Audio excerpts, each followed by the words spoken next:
राधा राधा राधा। जब आप भगवत भजन करते हैं तो एक तेज प्रकाशित होता है, उसकी वाणी को, उसकी दृष्टि को, उसके भाव को कोई दबा नहीं सकता। शौर्य और धैर्य, बड़े से बड़ा विषय भी उसको विचलित नहीं कर सकता। ये दो पहिए हैं इस रथ के।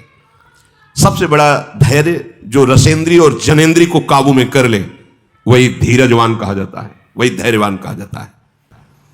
किसी भी प्रकार का दबाव तुम्हारे हृदय में लक्ष्य से हटने की वृत्ति न पैदा कर पावे, सबसे बड़ा शौर्य। धैर्य, रसेंद्री और जनेंद्री, और सब छोड़, दो बात पकड़ो, रसेंद्री और जनेंद्री, ये दो तुम्हें विचलित न कर पावे तो मानो रथ के पहिए तैयार हो गए आपके। किसी भी संबंध का, किसी भी पद का, किसी भी दुख सुख का प्रभाव ऐसा तुम्हारे हृदय में ना पड़े कि तुम अपने आराध्य देव से हट जाओ, और रसेंद्री जनेंद्री के भोग तुम्हें विचलित न करें। ये दो पहिए हैं रथ के, सत्य और सदाचार। ये रथ में जो ध्वजा फहराता है उसका डंडा और ध्वजा है। आपके आचरण पवित्र होने चाहिए। उठना, बैठना, बोलना, हंसना, खेलना, खाना शास्त्रीय सिद्धांत के अंतर्गत होना चाहिए। मनमानी नहीं, जहां मन आया खा लिया, जहां मन आया जैसा आया व्यवहार कर लिया, ऐसा नहीं। साधक ऐसा नहीं होता है, परमार्थ का योद्धा ऐसा नहीं होता। हर कदम सावधानी से, तस्मात् शास्त्रम प्रमाणम कार्याकार्यो व्यवस्थित हो, क्या व्यवहार करना चाहिए, क्या नहीं करना चाहिए, शास्त्र प्रमाणित होना चाहिए। और सत्य, सत्यशील अर्थात सत्य और आचरण पवित्र, ये मानो हुआ रथ का वो दंड और ध्वजा। बल, ये भगवत बल होता है। कैसे चल पाएंगे, पूरा जीवन है, हमें तो लगता है कहीं हम गिर ना जाएं, बड़ा कठिन दिखाई दे रहा है, तो आप चलने की बात सोच रहे हैं इसलिए। अगर आप नाव में बैठे हैं तो आपको क्या परेशानी है? आचार्य गुरु के चरणों का आश्रय लेकर भगवद आश्रित आत्म समर्पण किया हुआ, ये बात ही नहीं उठती कि मैं गिर ना जाऊं, मैं कहीं ना चल पाऊं, मुझे लगता है मैं चल नहीं पाऊंगा। ये निर्बलता उसके हृदय में होती है जो अहम से चलना चाहता है।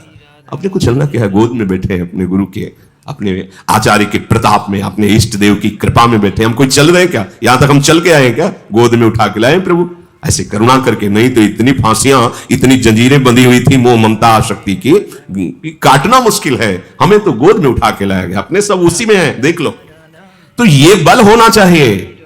मेरे प्रभु है ना, मेरे गुरुदेव है ना, हाँ, मेरे बल श्री वृंदावन। ये कभी निर्बलता नहीं। माना हम दोषी हैं, हमारे अंदर विकार हैं, हम वैसे भी किसी कार्य के नहीं हैं, परमार्थ की बात क्या, तो मेरे प्रभु का बल मुझे खींच रहा है, वो मुझे बढ़ा रहा है। मुझे क्या प्रश्न करना, मैं चल पाऊंगा कि नहीं चल पाऊंगा? तुम चल के आए हो यहां तक, तो फिर तुम बहुत बड़े तपस्वी, सत्यवेत्ता, निर्विकार थे, जो तुम्हें पसंद किया प्रभु ने। अरे हमें पसंद किया, किसी योग्य नहीं थे इसलिए। अब हमको अपनी योग्यता थोड़ी दर्शानी है, तो आपके हैं प्रभु, आप देखो। यह है परमार्थ के पथिक का बल और विवेक। इस बात पर रखना, मेरे प्रभु है ना, वो सब संभाल लेंगे। दम, इंद्रियों का वश होना, ये इस रथ के घोड़े हैं। बल, विवेक और दम, परोपकार की भावना, ये चार प्रबल घोड़े हैं जो हमें विजय दिलाते हैं। बड़ी तेजी से परमार्थ यात्रा में चलते हैं। क्षमा और दया समता रूपी डोरी से रथ में जोड़े हुए हैं।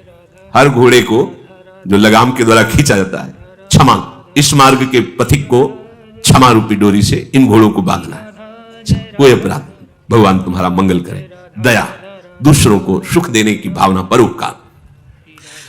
बढ़िया घोड़े तैयार, सत, बल, विवेक, दम और परोपकार रूपी घोड़े। ध्वजा तैयार, पहिए तैयार। अब हमें सारथी चाहिए। खास बात इस युद्ध में सारथी की है। युद्ध में अगर सारथी ठीक नहीं हुआ तो सब ठीक होने पर भी वो गलत दिशा में ले जाए तो बैरी मार सकता है।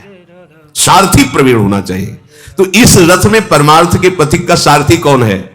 ईस भजनु सारथी सुजाना, बिरति चर्म संतोष कृपाना। अपने आराध्य देव का अंतर रहित निरंतर चिंतन, ये चतुर सारथी है, विजय दिलाने वाला। बस सारा का सारा इस युद्ध में मार्ग में चलने वाले पथिक का जो मंगलमय विधान है, विजय श्री, वो सारथी के ऊपर टिका होता है। धन्यवाद दोस्तों। इसी प्रकार से प्रेमानंद जी महाराज की चुनिंदा वीडियो को देखने के लिए आप हमारे चैनल को लाइक करें, सब्सक्राइब करें और शेयर करें, बेल आइकन को दबा लें। राधा राधा राधा राधा।